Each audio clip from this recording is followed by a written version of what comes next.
Okay, so I got a question for you. Mhm. Since you did win Worlds Nogi, Mm-hmm.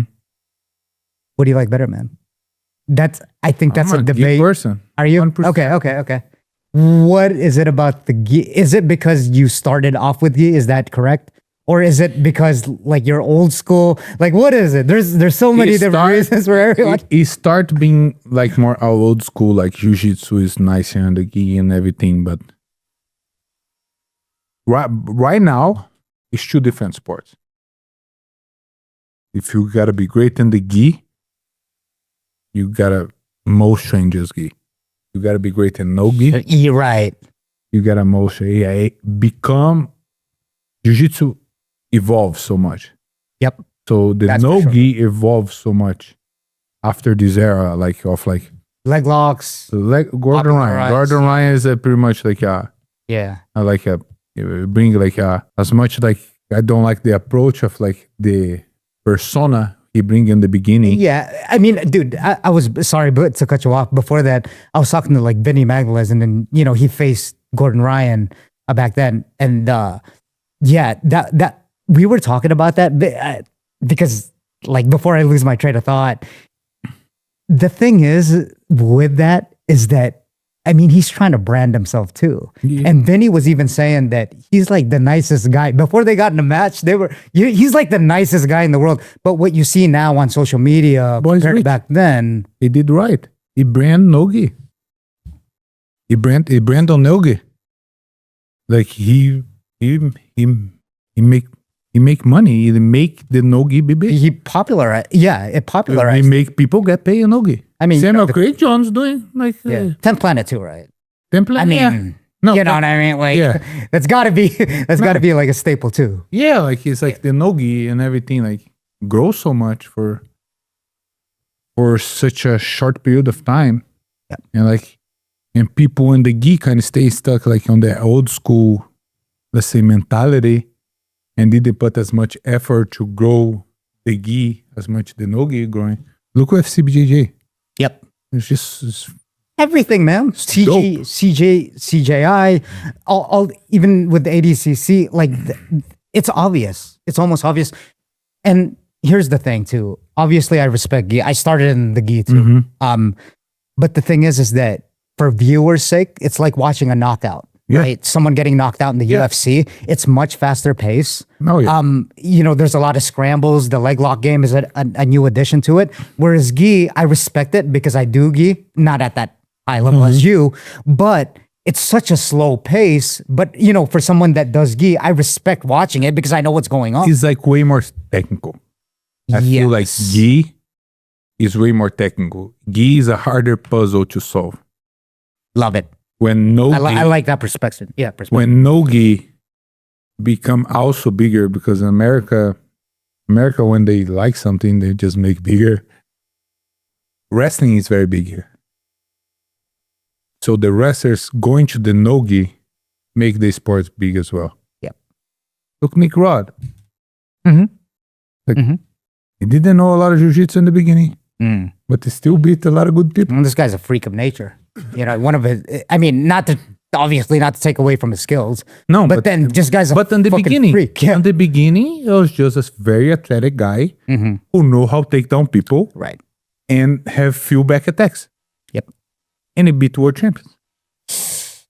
Black belt Slayer. Yeah. When he was purple, whatever. But you understand what I mean? But also is out and honest, like it was all these people who I in the beginning watched, it's like, and now it's like, okay. Like people who were able to take a skill from somewhere, bring it to jiu-jitsu, and then like it's just like I'll say, like if you love jiu-jitsu in the gi, you must be training jiu-jitsu. You're not watching jiu-jitsu in the gi. Right. Yes. You must be agreed. training jiu-jitsu. You're right. Like, in the gi. And then now, if UFC BJJ and all those platforms, they bringing a whole complete, they branding jiu-jitsu again.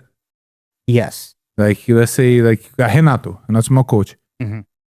He fly from anywhere. Like he bring excitement like for people who don't understand jiu-jitsu. see somebody jumping, flying a leg lock and tapping the person, like, whoa, like probably why a lot of people get hurt in the gym too, by the way.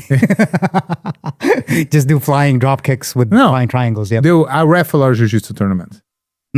Promise I don't hate nobody. Right. I promise. I got you. But blue belt wrestlers drive me insane. All right.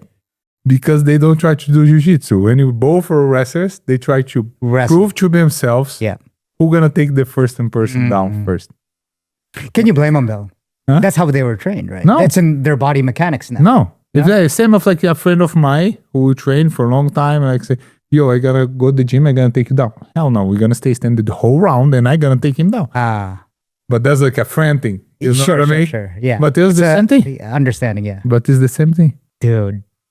That's so fascinating. Look, personally, anecdotally, I like the gi, just what I mentioned, because it's so fast paced, right? And I think that we get into these powerful habits, rightfully so. It's a whole different sport at this point, man. Especially if you train no gi and know the difference between gi and no gi. Even if you were just a blue belt and that's been training for a year, or 2 years, you know the difference between the gi and no gi. It's so distinguished. It's its own sport now. You can separate them both. Yeah, you could. It's like catch wrestling. You know what I mean? Yeah, like both are jiu-jitsu, but like it's like the conceptions of doing stuff are very different. Oh, wait, not even close. Not even close. But like, even like if the no gi growing so much, like before like you have rules like brown belts and up just can do heel hooks. I remember the gym, if like as a blue belt, if I try to hold somebody, that was a crime. Yeah. Back in the day. Right. Today we have blue belts. We go to the gym like when you see, I gotta defend my foot. Like, I gotta defend a heel hook. Yeah. Like, you understand what I mean? Controversial. It is. No. A little bit, right? Yeah, it is controversial because like the person doesn't know their body yet. And a lot of people gonna get hurt from that. And that's what they come like the part like of, I always say, from outside of the mat is so important. Yeah. That makes sense. Like the sport grows so much. The no-gi grows so much. Well, injuries were avoided back in the day. Today they're bigger. You know what I mean? Yeah. Like if you don't know what time to tap on a heel hook, you're gonna tear your knee. Well, man, it surprises me. I know that there's sometimes a lack of training, but it surprises me. Again, we'll go back to the ego thing, because it surprises me when you know you have the bite on the heel hook and people don't tap. It's crazy. It's like, dude, I got you, man. You like, know, as a purple belt, a white belt doesn't know. Right. And in my but then it's replay, like, dude. But you understand what I mean? Yeah. Like a blue belt, a lot of the blue belts doesn't know. It's ignorancy, not in a bad way, but it's the lack of knowledge. No, they 1 year in the mat. Like you don't know. Like, think about a kid. If a kid punch you, I'll be okay, you're not hurt. But to punch another kid might hurt another kid. It's like, you don't know how strong you are. You don't know what you're doing. And it's like, it's like, it's the lack of knowledge, but how you gonna teach so much knowledge in such a short period of time? Yeah. And your training has to match up to that knowledge. Yeah. Right. Like it has to coincide with both of them. Yeah. It was so interesting. So my last podcast, right? The reason why I bring this up and why I say it's controversial, not in the terms that we're talking about, this was a whole different discussion. There's this guy I trained with, he trained at Cobra Kai. His name's Dave. Shout out Dave. I love the guy, you know, he's a really great training partner of mine. He's black belt. But he's straight up just said, leg locks are gay, man. Like straight up, like, and he's an old school guy. He didn't mean, to offend him. I agree. He was with like, him. it's fucking gay. I was like, well, the thing is that look, I'm 40 years old. I know a lot of people think it's the Asian gene. A lot of people think I'm like young 30s, but I like the entries to leg locks. It's not just the bite on the leg locks. I like doing the up down, and then I like playing with the leg part of it. And then I think it's so smooth with the bite. It's not necessarily the tap that I'm going for. Yeah. I think it's so cool that you can chain. No, What do you call that? Like X guard and then Yeah. into a you know thing. That's the smooth part that I like about and it. that's a new part of jiu-jitsu, like people didn't know about. Like honestly, like what doesn't be me completely honest, like ego on the table, you pushing out. At some point when the leg locks become so big in Nogi, because my lack of knowledge on the leg locks, I didn't compete as much in Nogi. Ah, okay. Why? So there's a reason for that. Did you like not want to just learn it because you were against it? In the beginning, Yeah. like, Like fuck, the man. heel hooks. Yeah, and that's a lot of And- old school way of thinking, right? Like Yeah. it's almost like a lot of that was a controversy with like Eddie Bravo and the old school yeah. Hoyler maybe and Yes. yeah. And then like you start seeing more people doing and like you training, and then like whoa, it's like pretty much like you're playing a video game Yeah. and you unlock another level Yeah, dude. because your defense gonna Fuck, be. that's a great description. That's you'll such be- a great description. And then one thing like I feel like sorry, I'm gonna bring that for something. Bring it, baby. Bring it. I gonna do soon. The tournaments, like they lack of that. Like I think like a tournament, they gotta have a good mix. Like I think like in my head, a blue belt should not be doing heel hooks in a tournament. That's my perspective. Okay. They're not. I mean, you've coached and refereed coach competition. So I coach ref and I be an athlete. Like I've been in every position of a Yeah. in a tournament Sure. set.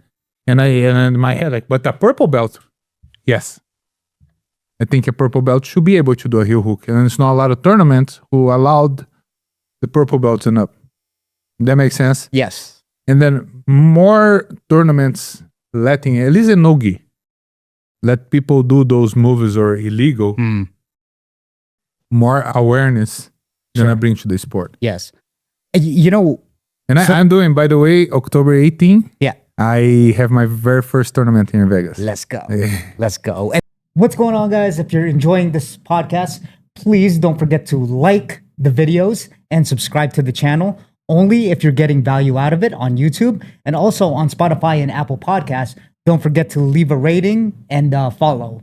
And also, I also write a blog newsletter from what I learned from my incredible guests that I have on. So sign up for the email list and get updates on the podcast. Thank you for your love and support. Now back to the show.